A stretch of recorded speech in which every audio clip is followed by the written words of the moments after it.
Dios, que ha despertado a Jesús de la muerte, nos levantará también a nosotros, porque tanto en la vida como en la muerte estamos en las manos del Señor.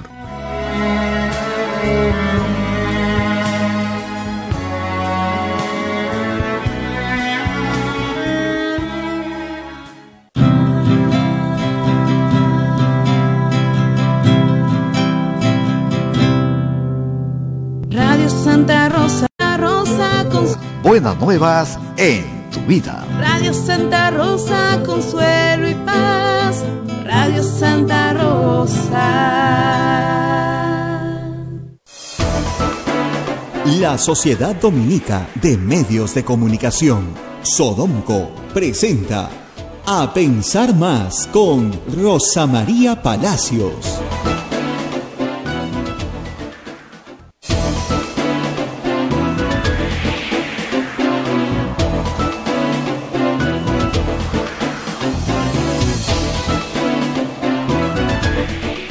Muy buenos días, señoras y señores, bienvenidos a Pensar Más con Rosa María Palacios a través de las emisoras de la Sociedad Dominica de Medios de Comunicación. La Sociedad Dominica de Medios de Comunicación está integrada por las siguientes emisoras. En Lima está Radio Santa Rosa, en Chimbote Radio Santo Domingo, en Arequipa está Radio San Martín, en Cusco Radio Veritas, en Guayali Radio Cepagua, en la Convención Radio Quiabamba, y en Puerto Maldonado está Radio Madre de Dios. Este grupo de emisoras conforman la Sociedad Dominica de Medios de Comunicación. Se unen a esta transmisión también emisoras amigas en Huánuco, Radio Huánuco, en Ayacucho, Radio La Voz de Ayacucho, en Puno, Radio Pública y Radio La Decana, en Ancash, Radio Moro, en Huancayo, Radio Cumbre, en Satipo, Radio Milenio, en Abancay, Radio Estación Solar, en Yurimaguas, Radio Oriente, en Cajamarca, Radio Los Ángeles. AM Tagua nos pone en todo el Perú y el mundo en podcast, también los aplicativos móviles, y también estamos a través de la página web de Radio Santa Rosa, www.radiosantarosa.com.pe. Estamos en el día 33, 33º día de la cuarentena, y ya estamos saludando a Rosa María en este día. Rosa María, muy buenos días. Buenos días, Abel. Es viernes, en circunstancias normales. Diríamos a la gente que aproveche los últimos rayos del sol. El verano ya se fue, tal vez. Terminamos temprano. Hoy día tenemos misa a las 9 de la mañana. Sin embargo, no es un día normal. Estamos todos en cuarentena. La primera pregunta que surge es: ¿la cuarentena acabará el próximo domingo? Y surge porque ya vamos en 3 prórrogas, ¿cierto? Como yo siempre digo, es bueno que el presidente comience a sincerar sus cifras, nos diga que finalmente no tiene la más remota idea de cuándo vamos a salir de la cuarentena. Hoy día un experto ha señalado en la República, el señor Prochaska, experto en salud pública y en estadística, señala que no cree que podamos salir antes del 10 de mayo, con cifras bastante documentadas. Entonces, he ahí un primer problema. ¿El próximo 27 de abril saldremos de nuestras casas? No dudo. O si saldrán, nosotros no, pero saldrán algunos, porque en realidad no hay forma en este momento de no entender que estamos en el pico de la emergencia. Después vamos a ver algunas razones por las cuales creo que signos bien claros de que estamos en el pico de esta emergencia. ¿La cuarentena va a seguir? Probablemente sí, probablemente hasta mediados de mayo, por lo menos, sin saber cuánto más. Ya vamos 33 días, Abel, y es duro a todos, todo sentido, en el sentido económico, educativo, de salud, emocional. Hay muchas personas que han postergado sus necesidades de atención médica durante 33 días. Muchas temen con enfermedades crónicas que les pase algo, ¿no es cierto?, aunque no sea COVID, sino otra cosa, no tengan dónde atenderse. En particular los pacientes asmáticos que en esta época del año comienzan a sufrir crisis de asma. Aunque hemos visto, la situación hospitalaria es bien deficiente en este momento. Entonces, primer problema es cuándo se va a salir de la cuarentena, con todo lo que eso implica además en impacto económico para el país. Yo creo que el tema de hoy nos lleva más a la atención hospitalaria. Dos hechos que preocupan, Abel. Ayer, las imágenes del ex congresista Gilder Ushñawa, no es un tema de color político, es un tema de humanidad. Acercarse a un puesto de atención médica solicitando ser atendido, donde visiblemente no puede respirar, tiene muchas dificultades para respirar, pide auxilio. El policía le dice, bueno, que regrese al primer sitio donde lo atendieron. Tenía un resultado negativo de COVID, pero lo que falla ahí pues es el ojo clínico, ¿no? Si un médico lo ve que no puede respirar, de inmediato le pones oxígeno, no preguntas, es de inmediato. Eso lo sabe cualquiera que tenga procesos respiratorios complicados crónicos. Ya, un estetoscopio, te escuchan ya, oxígeno. Después ves el origen, si es una neumonía típica, atípica, todo lo demás lo puedes ver. La narración de la esposa del congresista ha sido dramática también ayer, porque ha dicho que han ido a varios establecimientos de salud y ninguno lo querían atender. Finalmente lo han entubado a la 1 de la mañana del mismo día en que murió. Lo llegó pues ya muy mal. Un paciente que venía pidiendo atención durante varios días, lo que necesitaba básicamente es oxígeno. El oxígeno no escasea. Necesitas una tripita. Por último le pones una T a la manguerita para atender a 2 pacientes a la vez, como están haciendo en España. No lo atendieron, un ex congresista. Entonces la gente más humilde piensa, con toda razón, si ese hombre que tenía poder, contactos, mira, lo quieren atender, ¿qué será de mí? No me conoce nadie, que no tengo nada. Hemos visto también ayer 2 casos en Lima, o por lo menos uno claramente identificado, una persona que ha muerto en su casa y que han ido a recogerla, y otra persona muerto en la vía pública, a la altura de la avenida Benavides en Surco, que también han ido a recogerla, o sea, una ambulancia. No digo que las 2 tengan COVID, pero es probable que sí. Estaban una en su casa y otra yendo en busca de atención y simplemente murieron en el camino. ¿Eso qué significa? Como símbolo, ¿no? El sistema hospitalario está comenzando a saturarse y que no hay posibilidad de atención. A eso sumas un hecho más grave.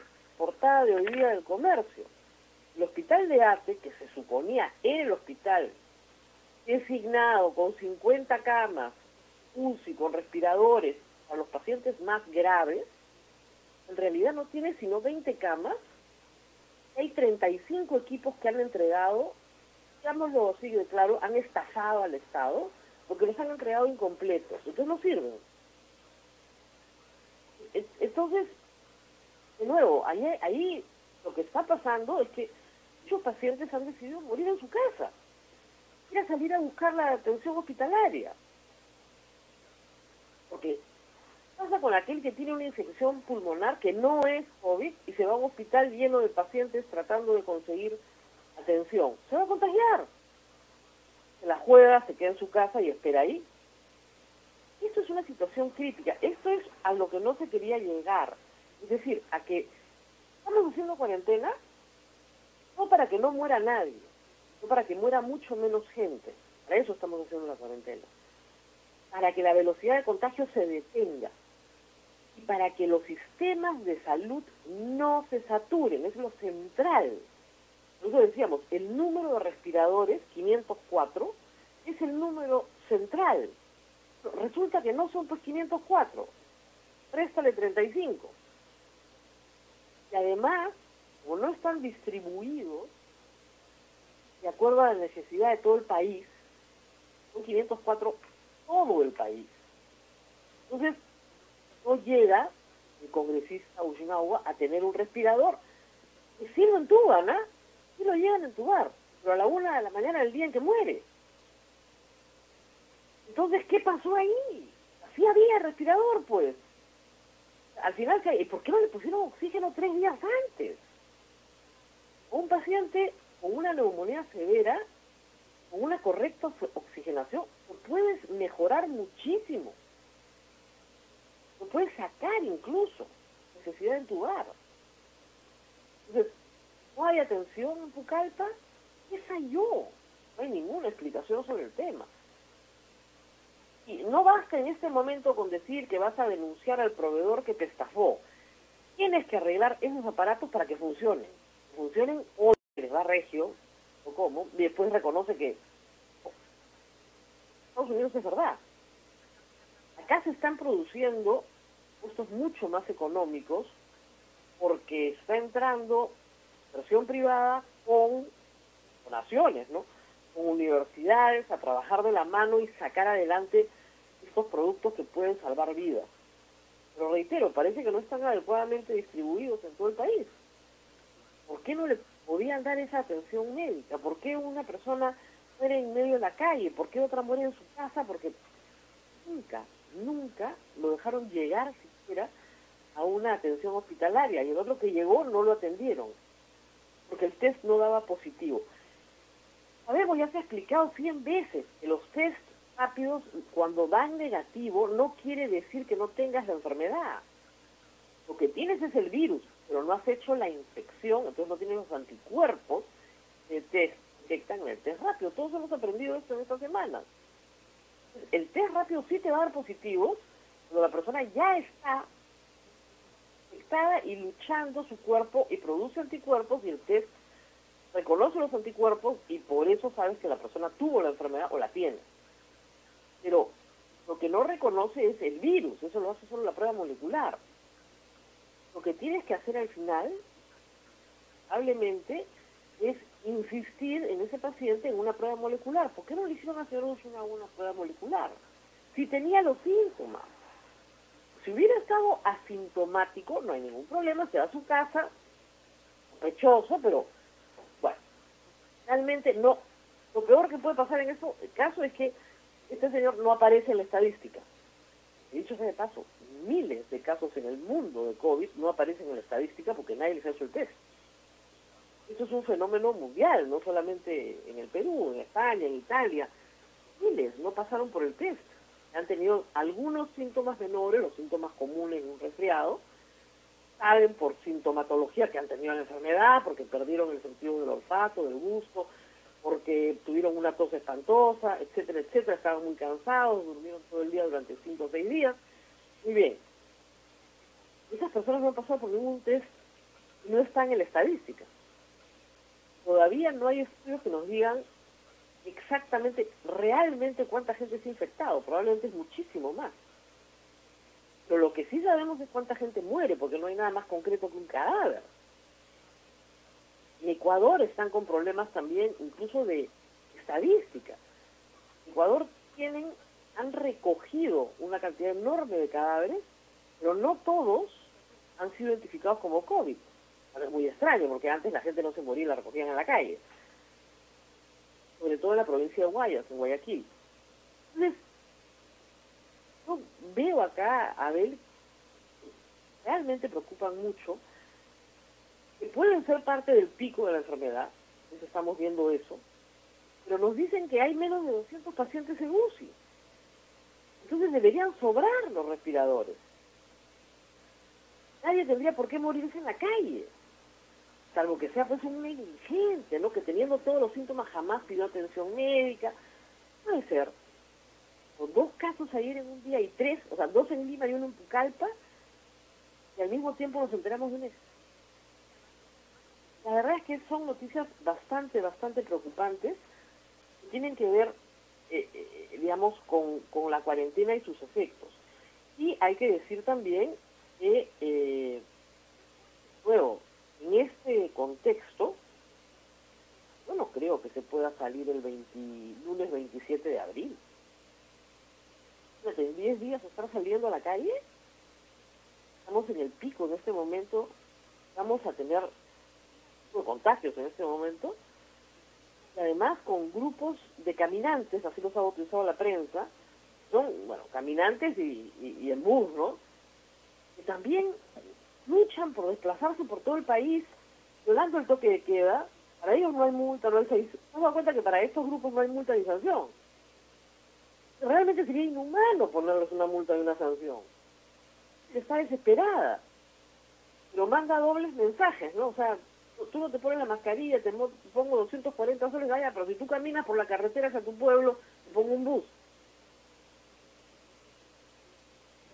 Un mensaje un poco extraño, ¿no? Digamos, la punición no siempre funciona. Las que caminan están desafiando todo. El clima, el cansancio, la enfermedad, están desafiando todo porque no tienen plata para quedarse en Lima. Ese es el problema más grave. Estas familias es muy caro. En su pueblo es más barato, quieren volver a su pueblo. Ahora, obviamente en su pueblo tampoco los quieren recibir sin que hagan la cuarentena, ¿no? Hay problemas también de ese tema. Y finalmente problemas en el caso de los beneficiarios de los bonos. Quiero contar una pequeña anécdota, pero creo que es ilustrativa. Anoche tarde, había visto el mensaje en la mañana, me ha escrito una señora, cuyo nombre me ha pedido no revelar, que pertenece a mi parroquia acá entre Miraflores y San Isidro, que está muy preocupada porque es una señora que no tiene, lo que ella me dice es, nunca he trabajado fuera de mi casa, ha vivido casi 30 años fuera del país, ha sido favorecida como trabajadora independiente. Me dice, hoy recibí un mensaje en mi celular con la noticia de que soy beneficiaria del bono de 380 soles y se me otorga como trabajadora independiente por parte del Ministerio de Trabajo. La página, y efectivamente, es un dato falso y una broma. Dice, nunca he trabajado fuera de mi casa, he vivido casi 30 años fuera del país, no entiendo cómo he sido favorecida con este bono que no necesito, gracias al trabajo de mi esposo, ahora jubilado, o dignamente. Me aterra pensar cómo se ha hecho este padrón, a cuántos se beneficia y a cuántos se excluye. El padre, el sacerdote con el que habló, el que me ha puesto en contacto con ella, me preguntó si tengo CIS. No lo tengo. Mi esposo y yo tenemos un seguro privado en una clínica local. Y esto merece mínimo una denuncia con la finalidad de aclarar y transparentar la manera en que se están haciendo estas ayudas sociales en estos momentos tan duros de pandemia. Me copia el mensaje que le llegó a su celular y efectivamente está su nombre, su DNI, y le dicen, usted tiene un bono para cobrarlo, valide sus datos en bonoindependiente.pe del Ministerio de Trabajo. Se pide discreción sobre su nombre, así que las personas del Ministerio de Trabajo se ponen en contacto conmigo, les puedo dar el nombre de esta señora que obviamente no va a validar sus datos y no va a cobrar nada. Pero lo que ella me dice con toda razón es, ¿cuánta gente podrá aprovecharse de esto? Siendo tanta necesidad.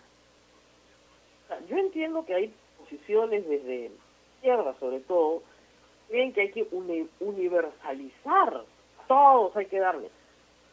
Yo creo que hay que darle al que más lo necesita primero, ¿no? Y una señora está diciendo, yo no lo necesito. Lo que me asusta, lo que le asusta a ella, y nos debería asustar a todos, es que, así como hay este error en su caso, pueden haber muchos más. Debería haber una línea, digamos, donde tú puedas inmediatamente decirle al Ministerio de Trabajo, por si acaso, a mí no me corresponde, ¿ah? La verdad es que, bueno, está medio camino, que dice, bueno, no me corresponde, pero no me cae mal, ¿no? Un problema, pues, a ver, ese es el problema, la viveza, ¿no? Entonces, creo que esta cuestión tiene que atenderse a la gente del Ministerio de Trabajo que me escriba por redes sociales, me ubican en un minuto, todos tienen mi teléfono por WhatsApp, les doy el nombre de la señora y la quitan de la lista, ¿no? Pero revisen bien la lista, porque, por otro lado, hay gente desesperada, me dice, ¿cómo hago para inscribirme? Y no hay una inscripción, pues, ese es el problema. Han trabajado con unos padrones muy antiguos del MIDI, es lo mejor que tienen el problema esencial que se hicieron cuando se trataba de gente, tenían una base de datos de gente que era pobre. Hoy día será mucho más pobre. El problema es que hay mucho más gente que ha ingresado a la pobreza porque se ha quedado sin trabajo. O sea, el taxista que hacía taxi, ¿cierto? La señora que tenía su peluquería, no eran pobres porque tenían sus ingresos, les permitían vivir más o menos, ¿no? Ahora no tienen ni taxi ni peluquería, han ingresado en una situación dramática, aguantan un mes, Ya para fines de abril están con la soga al cuello. Esas personas son las que necesitan los $380 o los 760 después. Pero a esas personas no se llega porque nunca han estado en uno de estos padrones. Es un problema bastante simple que creo que el Estado tiene que atender. Tiene que ir un paso más abajo. Estamos hablando de necesidades de 4 o 5 millones de familias, ¿sabes? O sea, no es un universo tan chiquito como se cree, es un universo muy grande. No es la gente en extrema pobreza, que en el Perú efectivamente es el 5 o 6% de la población. Es la gente que está en pobreza, que puede ser 18 o 20% de la población. Es toda la gente de clase media, todas las estrecheces, digamos, de una clase media baja, ha entrado dramáticamente a no tener ingresos. Y por eso no puede pagar el colegio privado que antes pagaba, y por eso no puede pagar la luz, y por eso no puede pagar el agua, y por eso está pidiendo que le refinancien el celular, y por eso está diciéndole al club deportivo que no va a cotizar, en fin, todos los que no puede pagar el condominio del edificio, no sin ingresos, ¿no? A veces la gente no entiende el drama de que es que de un día para otro te quedes en cero. El presidente no te puede decir cuándo vas a regresar a trabajar. Reitero, estamos en 10 días, estas circunstancias, yo lo dudo muchísimo. Luego, además, en el factor económico, vamos a hablar también hoy día de las cárceles un poquito, pero en el factor económico, hay que añadir que la ministra de Trabajo da declaraciones completamente contradictorias con las normas del Estado peruano. Es una cosa vergonzosa, o sea, por querer hacer política, congraciarse, no sé con quién, si con los trabajadores o con los empleadores, dice sonceras. O sea, ¿cómo puede ser que diga que ninguna empresa pida la suspensión de sus trabajadores o la compensación? Le había permitido a las empresas algo que ya estaba en la ley, que es compensar tu ausencia con tus vacaciones. No es la ley, no he inventado nada. Luego, se ha permitido que se aplique la suspensión perfecta de labores, que está en la ley desde el año 92. Perfecto, ya. Pero la ministra sale y dice, no, los que hagan eso ya no pueden entrar al programa Reactiva Perú. ¿Por qué? No está en las normas del MEF. Se lo ha inventado por declaración en entrevista. Lo hemos dicho desde el primer día, ¿ven? No se norma por entrevista. El país se rige por normas legales publicadas en el peruano, obligatorias para todos. No se rige nadie por entrevista, ni por suposición, ni por comunicado. Además, las declaraciones contradicen la política de economía y finanzas. Contradicen, porque suponte, yo soy una empresa pequeña, tengo 30 trabajadores. A 10 voy a decir, mira, ¿sabes qué? Suspensión perfecta de labores porque me ha bajado la venta. A los otros 20 los mantengo, pero aplico al crédito para poder reflotar la empresa y poderle pagar esos 20. Según la señora ministra, eso no se puede. Me tengo que quedar con los 30. Entonces el empresario dice, bueno, si me tengo que quedar con los 30, cierro, pues ya liquido. Todo sin chamba. ¿No se da cuenta? Hay que tratar de salvar a la mayor cantidad de puestos de trabajo. No vas a poder salvarlos todos. Está clarísimo. Hay que salvar a la mayor cantidad de puestos de trabajo. ¿Cómo haces eso? Dando este tipo de facilidades. Pues ya ese empresario dice, bueno, no tengo que despedir a todos. Podemos reducir los sueldos más altos, pagarles después de ventas. Otra capa, sí, los a plazo fijo los tengo que sacar, y los practicantes también, y me quedo sin, en fin, todo lo que era temporal, me quedo con los fijos peleo con mi Reactiva Perú. Es un plan. Pero no, sale la ministra y dice, no, tú vas a postular, los que postulan a Reactiva Perú no pueden haber suspendido labores con ningún trabajador. Es demagogia, pues quédate con tu Reactiva Perú, pues, o sea, es demagogia completa. El objetivo de Reactiva Perú, aunque ustedes no lo crean, es lo que se llama en economía dar plata en un helicóptero. Quiere decir eso, que tienes que redistribuir a toda velocidad, porque finalmente el Estado es posible que esa plata no la recupere nunca. Porque es posible que esas empresas unos meses salgan del mercado o simplemente no puedan pagar sus deudas. Por eso es que el Estado garantiza la deuda al 100%. Al 100% la garantiza el Estado. No la garantiza el particular al banco, la garantiza el Estado. Es posible que, en efecto, ese dinero el Estado lo pierda. No lo quiere perder, por eso lo presta. Pero es posible que lo pierda. La garantía la está poniendo el Estado al 100%. Entonces, pero el objetivo es redistribuir. No hay que perder de vista el objetivo. El objetivo es redistribuir a través de salario, lo más rápido que se pueda. La ministra no puede decir, no, el que se acoja a la suspensión perfecta ya no puede pedir reactividad a Perú. Entonces matas a la empresa. La fuente de trabajo que necesitas mantener viva para que dentro de 60 o 90 días los trabajadores regresen. ¿A dónde van a regresar? Ya no existe, ya la mataste. Es, ¿verdad?, bien complicado. Bueno, Abel, no sé si ya tenemos a nuestro invitado en línea. Todavía no, Rosa María, dentro de un momentito vamos a comunicarnos con él. Solamente decirte que antes de ayer el ministro Martos, ministro de Defensa, ya está más o menos dando pinceladas y lo ha dicho con claridad que la cuarentena no termina el lunes. Y ayer incluso el presidente de la República, entre líneas, también ya dijo lo mismo, ¿no? Que solamente algunas cositas iban a... Anteayer dijo, acuérdate, vamos a retomar algunas actividades. Como tú dices, una tinca, vamos a ver si te lía o no te lía, trabajar. Pero está clarísimo que el 27 de abril la gran mayoría de peruanos no va a salir. Ya lo hemos adelantado acá. Obviamente colegios, universidades, olvídense, eso no fuera de toda discusión. Pero ni siquiera actividades que impliquen reuniones, porque ya eso sí lo dijo Ceballos, hasta diciembre no hay ninguna reunión social, tipo teatros, cines, estadios, todo lo que significa congregar personas, hasta diciembre. Eso está clarísimo. Entonces, si yo estoy en un negocio de restaurantes, está clarísimo, me tengo que reinventar, porque no me van a dejar abrir.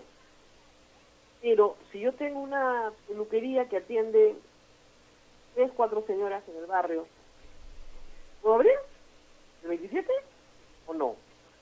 Si tengo una librería, una ferretería, ¿puedo abrir o no?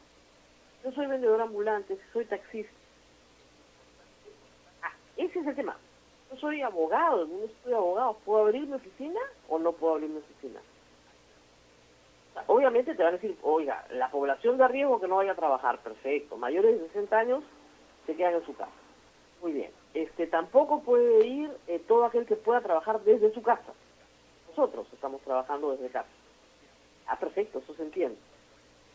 Pero los demás, todo lo que son pequeños negocios, todo el Perú. Todos los pequeños negocios sí, pero no la venta de comida, salvo que sea solo de despacho. Tienen que haber guías muy claras de qué sí y qué no. Porque la policía tiene que controlar esto. Yo le puedo decir a la policía, oiga, estoy yendo a abrir mi librería, me detiene. ¿Va a mantener el toque de queda a las 6 de la tarde? ¿O no? Somos uno de los pocos países, creo, del mundo que tiene toque de queda, por si acaso, ¿eh? O sea, con policías armados y militares, etcétera. Pues sí, estaba viendo un video de unos americanos que habían estado 14 días de cuarentena acá en Lima antes de que los dejaran salir, pero llegaron a Miami, estaban absolutamente impresionados, nadie les tomara la temperatura, nadie les preguntara nada. En Perú les habían obligado a comprar mascarillas, no los habían dejado salir del hotel, veían a militares, policías, una operación militar para sacarlos del país, y llegaron a Estados Unidos y no entendían nada. ¿Qué pasa acá? Al final una de estas señoras dice, creo que en el Perú me sentía mucho más segura que en los Estados Unidos respecto a la enfermedad. Pero a lo que voy es, estamos tomando medidas drásticas. Acá no se están tomando medidas así nomás, se están tomando las medidas más drásticas posibles. ¿Quién va a salir el lunes 27? Es romper esa rigidez. ¿Cómo fiscalizas el cumplimiento de un régimen mixto? Ya es mixto ahora, y para médicos, para enfermeras, para policías. Hay un 15% tal vez de la población que sí se está movilizando. Tiene que movilizarse, o sea, fuerzas armadas, fuerzas policiales, toda la salud y probablemente algo de gobierno. Ese 15%, y obviamente todo lo que es cadena de alimentos. Tienes entre el 15 y 20% que sí se está movilizando, pero el 80% no se está movilizando. Entonces, ¿cuánto vas a incorporar? ¿Puedes? ¿Qué te dicen los técnicos? Todavía no sabemos nada de eso. Creo que hoy día viernes nos den algunas luces, ¿no? Que de nuevo, el gobierno tiene un gran desprecio por los planes personales, ¿ah? Hay gente que, oiga, pero yo necesito planificar, ¿no? No, usted no planifica nada, usted se aguanta. Ya claro, pero ya que vamos a cumplir 2 meses de cuarentena, nos vamos hasta el todo mayo también. Lo que necesitamos respuestas y saber la verdad. Una prensa acrítica, que no critica nada. O sea, ayer, como decían, muy bonito el caso del señor Valerio, 90 años, muy bonito sacarlo, pero lo que no hicieron, en el Hospital 2 de Mayo, donde había estado, hay una protesta, no se le da equipo de protección a los médicos. Entonces, heroico el trabajo de los médicos, verdaderamente, pero más heroico aún si no se les da el equipo de protección. Y habiendo capacidad instalada para ampliar, por ejemplo, tratamiento con oxígeno, no se coloca. Entonces, son las contradicciones tan peruanas, ¿no? Que desesperan, pero lamentablemente es así. A ver, no sé si tienes preguntas antes sí, de hablar de... Vamos a tener un invitado para hablar también de la realidad carcelaria nuevamente, porque el tema ha quedado ahí en el limbo, como el de la escuela. No tenemos todavía respuesta. Hay un informe elaborado por el IDL sobre coronavirus y prisiones, con especial atención a la población adulto mayor. Nos han dado el número exacto, son 4.761 internos, son los que son población de riesgo dentro de las prisiones. Ustedes ven, no son la mayoría, son la minoría, porque el crimen tiene rostro joven. De los 97.000 internos, 4.761 son mayores. Pero, no quiere decir que estas personas no, por ser una minoría, no están en mucho más riesgo. Nosotros habíamos propuesto desde el primer día la segregación, es decir, que a estas personas en riesgo se les aísle, no se contagien dentro de la prisión. Pero no sabemos qué medidas se están tomando en cuanto a estas personas mayores. No sé si hay alguna pregunta del público, Abel.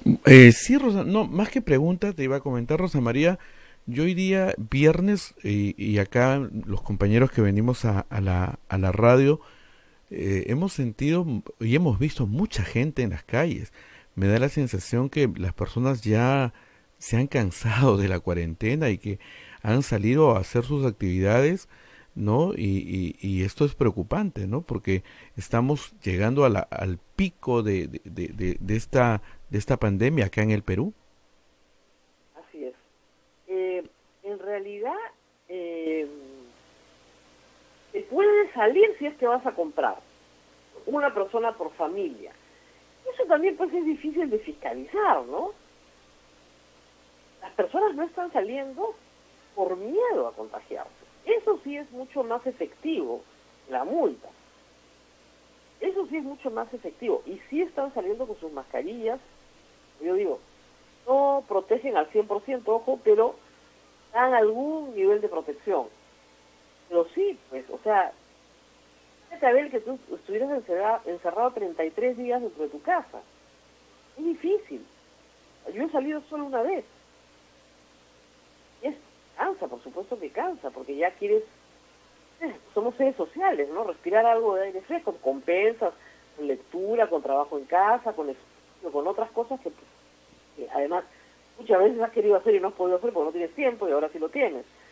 Pero para mucha gente, además, el bombardeo noticioso constante, 4 horas de no hablar de otro tema, genera un estrés mucho mayor. está verdaderamente aterrorizada. No quiere salir de su casa por terror. Y otra dice, ya no aguanto más. ¿Cierto? Y vale. ¿No? Ayer vi unas imágenes de España, de Valencia, un hombre solo, pero solo, en la orilla del mar. Lo sacaban con un helicóptero, o sea, venía la policía a sacarlo, ¿no? Una grado de desesperación la de este hombre, de estar solo, en una playa inmensa, solo, sentado en la orilla del mar. Estar desesperado en la necesidad de tener que respirar en un espacio libre, ¿no? Pero, claro, eso se va a manifestar. En algún momento va a haber gente que tú de repente la ves salir, ya no da más. Porque la salud mental también pues es bien delicada en esta época, ¿no? No es... Pero yo creo que la gente no está saliendo por miedo. Ayer, a través de las redes sociales, a través del Twitter, el economista Hugo Ñopo, mostró una herramienta que dice que no es todavía perfecta, ni mucho menos, pero es una herramienta de geolocalización con Google. Y como los teléfonos celulares, la mayoría tienen geolocalización de su teléfono celular, se trabaja con ese tipo de geolocalización. Las conclusiones son bien interesantes. O sea, el 82% de la gente se ha quedado en su casa. 82% misma. Entonces, eso implica que están saliendo los que tienen que salir. Pero claro, hay un porcentaje mucho más alto de asistencia a mercados que llegaba casi al 50%. O sea, todos habían ido por lo menos una vez al mes al mercado, pero bien interesante la geolocalización que dice que se está cumpliendo. Todo el Perú, algunas zonas más que en otras. Claro, en el medio rural se cumple menos, en Lima se cumple más que en el medio rural.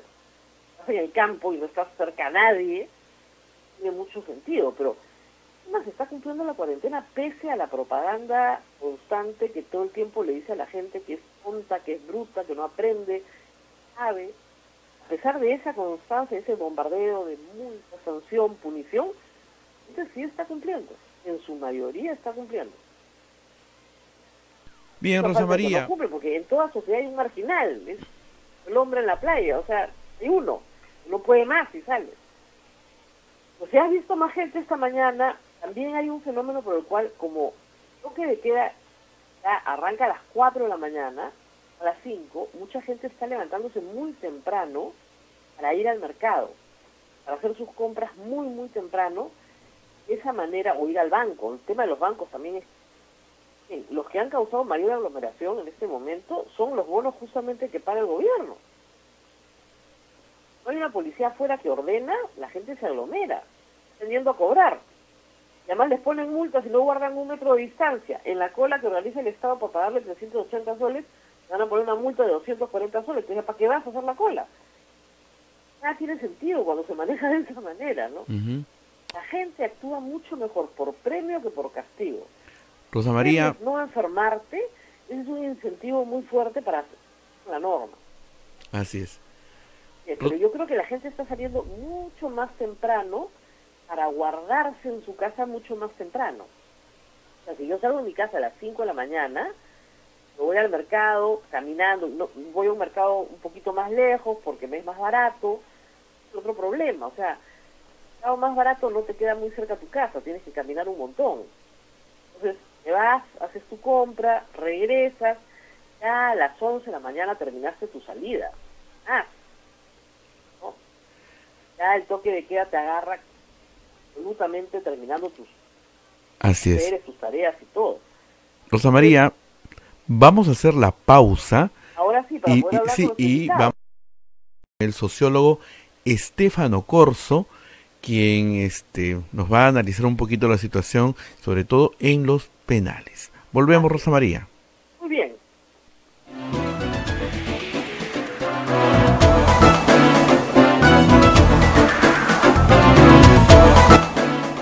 Sodomco, Sociedad Dominica de Medios de Comunicación.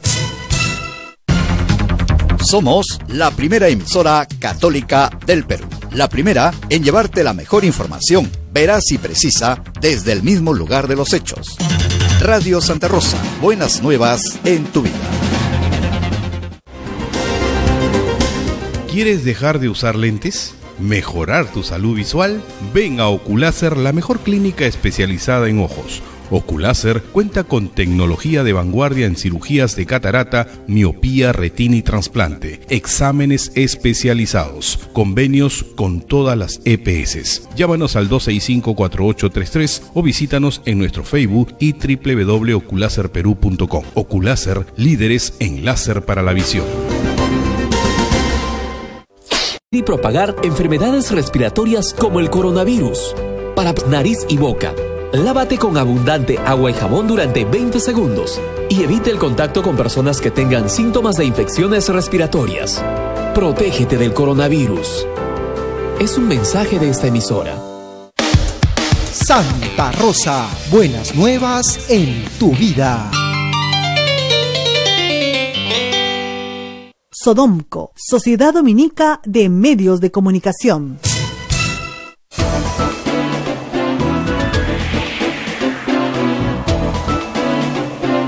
Continuamos con A Pensar Más a través de las emisoras de la Sociedad Dominica de Medios de Comunicación.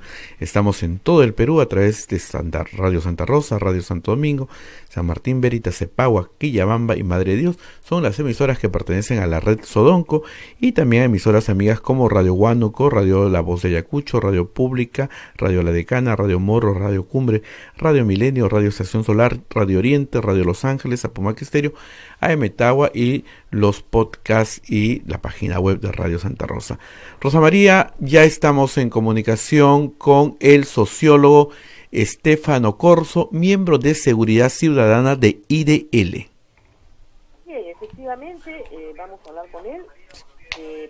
Ha publicado un informe muy interesante, datos con cifras, que nos permiten entender la magnitud del problema que se está enfrentando en penales. Estamos hablando de unos datos del INPE que nos arrojan 95.548 internos para una capacidad real de albergue de 40.000.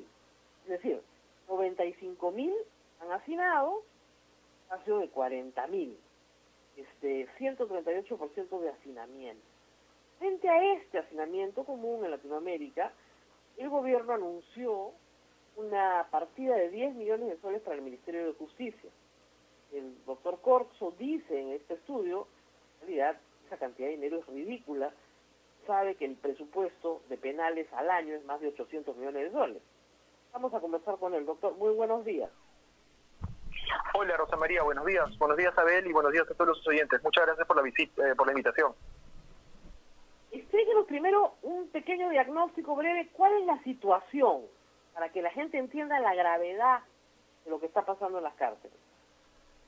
Bueno, el tema es el siguiente. Hay dos problemas principales que son históricos tanto en las cárceles del Perú como en América Latina, que vendrían a ser el tema de la sobrepoblación y el tema del hacinamiento, y que, digamos, existen en una magnitud casi extrema, ¿no? Como bien has explicado, las cifras que hemos recogido, que surgen a partir de un análisis estadístico del propio INPE, a diciembre del 2019, dan una data de un hacinamiento y una sobrepoblación de un 140 por sobre la capacidad de albergue que ya tienen los establecimientos penitenciarios en el país. Y digamos, estas cifras son constantes a lo largo de la gran mayoría de establecimientos penitenciarios en el país.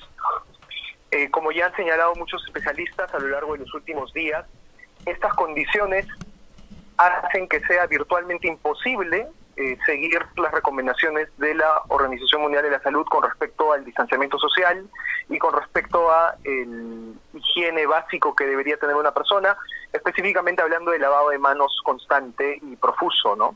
En los penales no hay un servicio de agua potable, corriente y constante al cual puedan acceder la población interna. Entonces, la preocupación que surge, y aquí sí quisiera ser bastante enfático, es que creo que se está intentando desbaratar el debate acerca de los penales, porque en sí es la cara fea de la sociedad.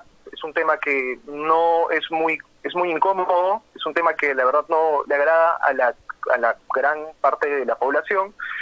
Sin embargo, debemos verlo, yo creo, estrictamente desde un enfoque de salud y seguridad pública. Pongámonos en el caso de que se dé un brote generalizado. Ya han habido contagios y por suerte han podido ser focalizados y separados dentro del sistema penitenciario, dentro de algunos establecimientos, pero pongámonos en el caso de que se dé un brote generalizado. En un penal donde, digamos, hay, San Juan de Lurigancho, donde hay aproximadamente 10.000 internos. Si bien quizás la mayoría de los internos no van a, sufrir de la enfermedad en su total magnitud, y quizás sean asintomáticos, pero que unos 500.000 internos sufran de síntomas graves y tengan que ser hospitalizados, podría exigir una demanda por sobre la capacidad del sistema de salud pública, y si esto se reproduce en unos cuantos penales, podría totalmente colapsarla, ¿no? Entonces creo que es necesario verlo desde ese aspecto también, desde un tema de seguridad pública y de salud. Ahora, hay un tema de base, ¿no? Tú lo señalas en el informe, el 14% de los internos ya tienen problemas graves de salud.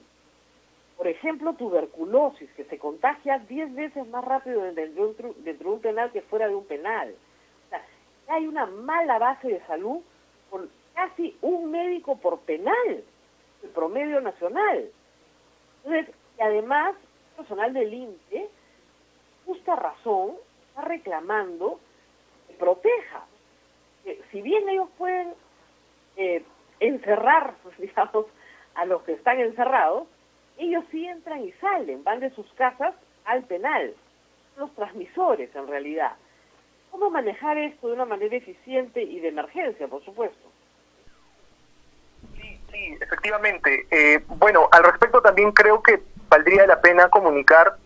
El día de ayer, lamentablemente, falleció el técnico del INPE, Javier Mamani Fuentes, que trabajaba en el establecimiento penitenciario Callao, Sarita Colonia, donde fue, que es el primer establecimiento penitenciario donde se produjo el primer brote de contagio del coronavirus, del COVID, en un establecimiento del sistema del INPE. Y lo más preocupante es que a lo largo de toda esta pandemia y a lo largo de la gestión que viene realizando el INPE, la comunicación, que en realidad históricamente desde el INPE siempre ha sido bastante hermética. Hasta ahora no sabemos, no se ha detallado por parte del INPE o del Ministerio de Justicia qué grado de conocimiento tienen los internos sobre lo que está ocurriendo en el exterior. Y eso también es muy preocupante porque quizás con un mejor liderazgo que permita la comunicación de los internos con sus familias en el exterior, pero también con la comunicación rápida de información sobre lo que está ocurriendo en el exterior, se podría llegar a consensuar y a calmar un poco a la población de internos que en muchos casos actúan por sobre escenarios de desconocimiento total, ¿no? Porque saben que en el exterior hay una pandemia, saben que hay un virus, pero quizás no saben la magnitud de este evento, de este suceso, ni tampoco acciones concretas que viene desarrollando el INPE y el MINJUS con respecto a su situación. Y yo creo que eso solamente agrava más la situación de los penales. Hasta hace un par de días se habían producido 4 motines. Y a lo largo de la última semana se han producido 3 motines más y una huelga de trabajadores en el penal de Lurigancho. Entonces es obvio, creo, es evidente que la situación no está siendo manejada y administrada de la mejor manera, sobre todo cuando tenemos en cuenta también las demandas que han presentado los trabajadores del sistema penitenciario con respecto a los requerimientos básicos de insumos sanitarios que ellos necesitan, ¿no? Por ejemplo, muchos de ellos reclamaban que tenían una mascarilla que la venían usando ya durante una semana y no se les había entregado una mascarilla nueva. Tenían que, en algunos casos, lavar esas mascarillas que tenían con lejía. Además, estamos hablando de mascarillas quirúrgicas, no de las mascarillas respiratorias, que son, mucho más protectoras, ¿no? Una pregunta, en el artículo hablas justamente de una iniciativa interesante. Hay talleres dentro de los penales que podrían, y en otras partes lo están haciendo, justamente dedicarse a la elaboración de mascarillas para sus propias necesidades y para vender, pero sobre todo para primero proveer a la propia población penitenciaria. ¿Qué hay de eso? ¿Hay alguna novedad? Bueno, con respecto a eso, las redes del propio INPE han comenzado a desplegar bastante promoción sobre que efectivamente en algunos penales los talleres productivos que tienen están comenzando a producir mascarillas para la población de internos y también para la población de trabajadores penitenciarios. Sin embargo, la propuesta que se hace en el informe, si bien es una propuesta que tiene una mira con respecto al panorama actual, al presente, y a la demanda altísima que hay sobre estos implementos, tanto desde la ciudadanía como de trabajadores del sector salud o trabajadores públicos en general, pero, digamos, hay algo que creo que es importante que tomemos en cuenta, y es que este tema del COVID-19 y la pandemia no va a cesar dentro de un mes, 2 meses. Es un tema que va a estar con nosotros y cuyas secuelas vamos a sentir durante quizás el próximo año, año y medio, 2 años. Y como bien creo que tú has sido bastante pública en señalar que hay conductas que nosotros tenemos como sociedad, como peruanos, como latinoamericanos, en términos de las distancias interpersonales que mantenemos al momento de socializar, pero también de los cuidados básicos que debemos tener, que van a tener que cambiarse, ¿no?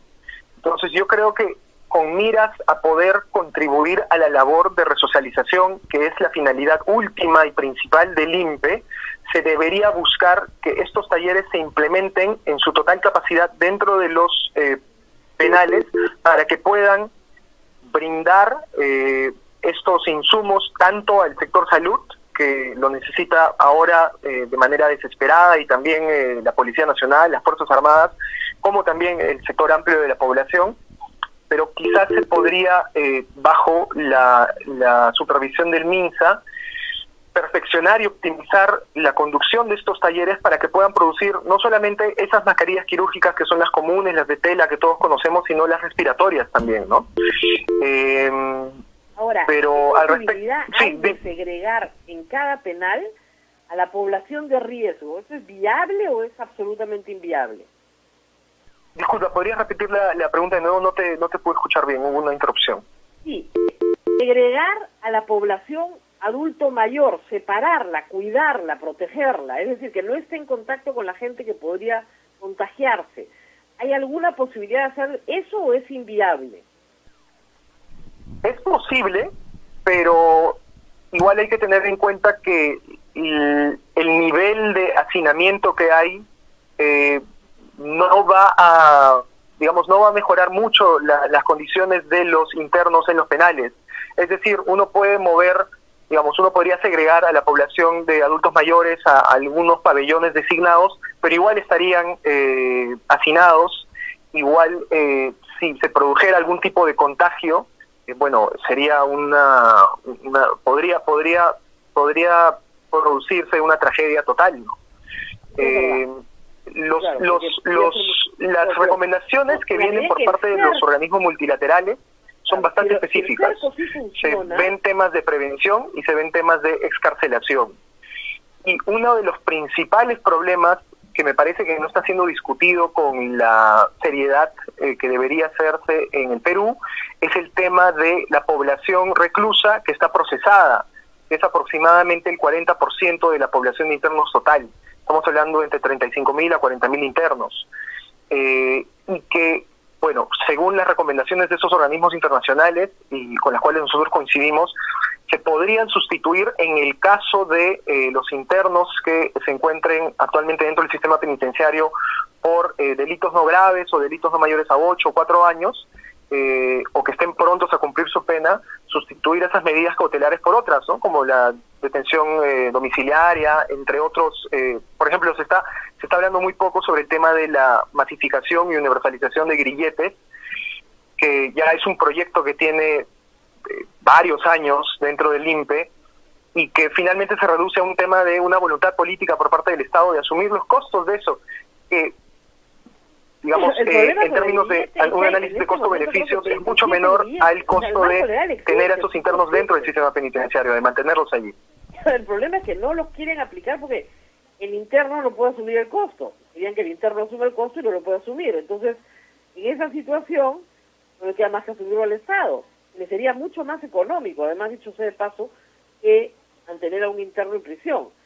Pero en ese 40% que podría salir liberado, obviamente la gente le preocupa que salgan pues asesinos, narcotraficantes, feminicidas, delincuentes sexuales, en fin.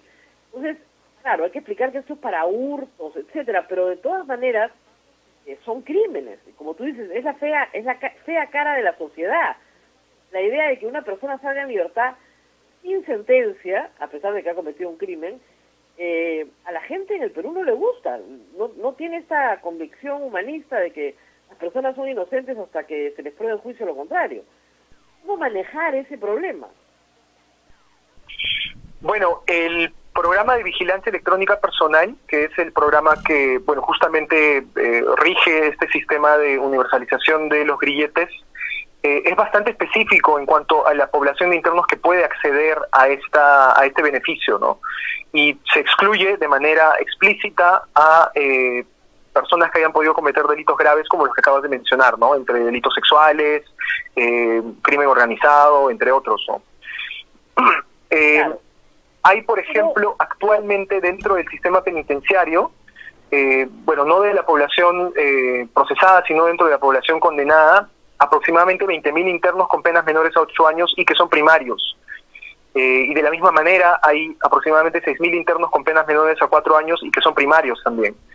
Un grupo de jueces penales ha elevado una propuesta justamente para ver un esquema de excarcelación mucho más amplio al cual ya ha venido desarrollando el Estado con respecto a los deudores de alimentos, y que nos parece debería ser considerado teniendo en cuenta las especificidades técnicas que estamos mencionando, porque, como, bueno, vuelvo a recalcar, el tema, digamos, no solamente debería ser abordado desde un enfoque humanitario, sino desde un enfoque de salud pública. Un brote generalizado en un penal podría significar el colapso total del sistema de salud pública, que ya está, digamos, en el precipicio, ¿no? Y al respecto de eso también hay un tema que me parece bastante preocupante, porque el día que se produjo la huelga de trabajadores penitenciarios en el penal San Juan de Lurigancho, el actual director del INPE, el señor Gerson David Villar, hizo declaraciones públicas con respecto a que se estaban invirtiendo, o se habían invertido de los 10 millones que le había asignado el Estado al INPE, aproximadamente 3.800.000 soles de ese monto. Sin embargo, yo he podido revisar la ejecución presupuestaria en el portal de transparencia económica del MES y, por ejemplo, el avance de la sede central de administración del INPE, la sede que está en Carabaya, tiene un avance de 0%, que son 5,5 millones de soles que hasta ahora no se sabe en qué se están utilizando. La única sede regional que ha utilizado más del 30% de su presupuesto, el 32% específicamente, es la sede de Arequipa. Ninguna otra sede regional del INPE hasta ahora ha ejecutado más del 30-15% de este monto que fue asignado. Entonces, eso también creo que nos lleva un poco a imaginarnos por qué es que todavía se están produciendo este tipo de motines y por qué ahora también hay un peligro, hay una amenaza de que la totalidad de trabajadores penitenciarios puedan declararse en huelga, ¿no? Que sería también catastrófico. Catastrófico, efectivamente. Ahora, en realidad hay soluciones, o sea, hay que entender esto como que sí se puede, digamos, para que el público se haga una idea, el número total no sentenciados, o sea, ese 40%, ¿cuántos están por hurtos menores que no tendrían una prognosis de pena de más de 8 años? ¿Qué porcentaje? Mira, esos datos yo no los tengo porque son datos que no están desagregados dentro del portal estadístico de transparencia del INPE. Si bien es cierto que, por ejemplo, hay algunos casos, como los casos de la población de mayor, de edad mayor, de 65 años, que en realidad gran parte de ella sí ha cometido, sí están sentenciados por delitos graves. Yo no sé qué porcentaje exactamente, porque como te menciono, esos datos no están, no son públicos, no son datos que en realidad solamente los maneja el Departamento Estadístico del INPE y algunas personas allegadas a ello. Sería importante en todo caso que se viabilice esa información mediante los canales oficiales del INPE y que se pueda generar un consenso con la opinión de expertos en el tema. Por ejemplo, a mí me parece muy importante que el Poder Judicial haya comenzado también a ejercer presión sobre esto, para que se pueda determinar una cantidad importante de reos que puedan quizás cumplir sus procesos en otras condiciones, ¿no? Así es. Hay otros temas que también, digamos, si bien son mucho menores en términos de porcentaje y cifras, pero son bastante preocupantes. Por ejemplo, dentro del sistema penitenciario actual hay aproximadamente 150 niños que conviven en los penales con sus madres.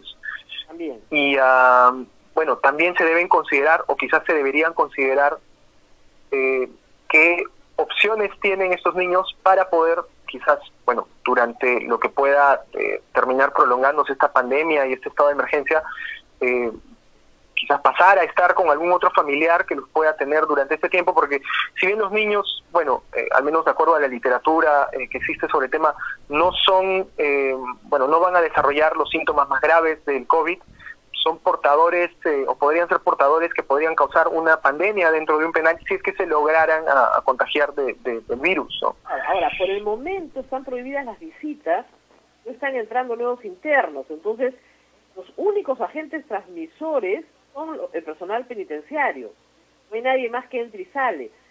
Si ha sido un cerco y se controla el personal penitenciario, se podría lograr un buen resultado, porque no hay nada más confinado que un preso, pero como digo, tendría que darse la protección, el equipamiento, la medición de los test más o menos recurrentes, primero moleculares, luego rápidos, una y otra vez.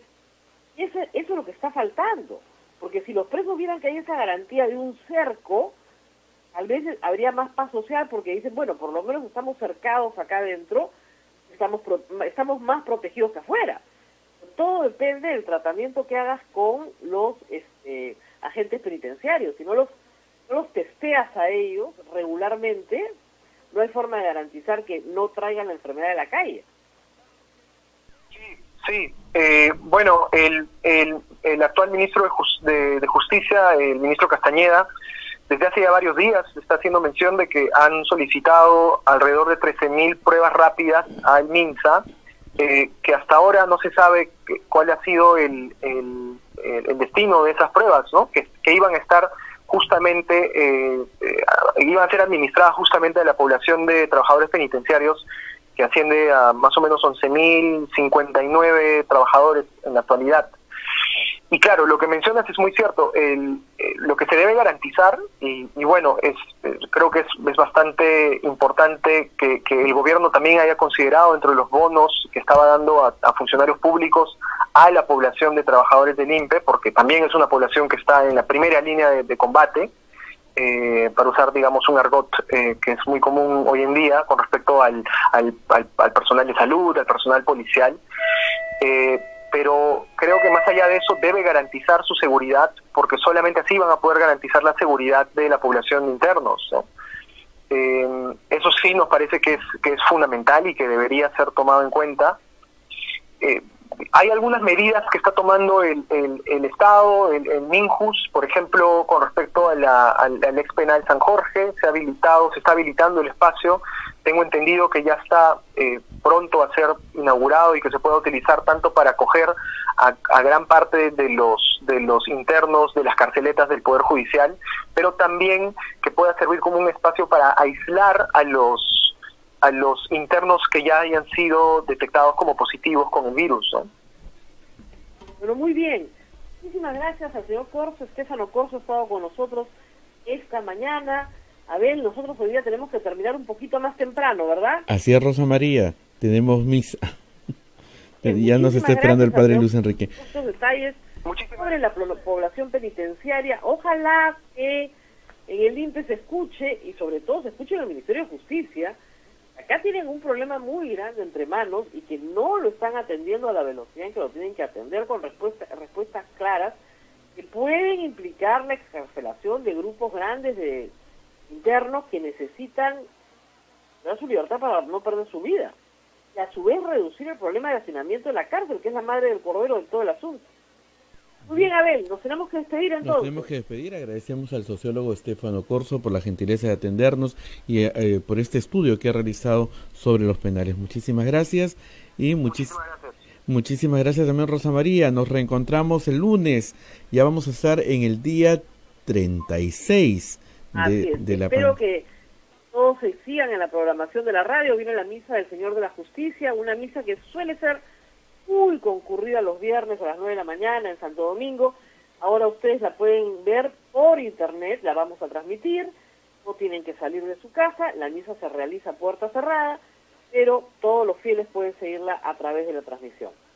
Gracias, Abel, buen fin de semana y nos reencontramos el lunes. Hasta pronto. Y nos vamos hasta la Basílica del Santísimo Rosario para empezar la misa del Señor de la Justicia. Que tengan ustedes muy buenos días.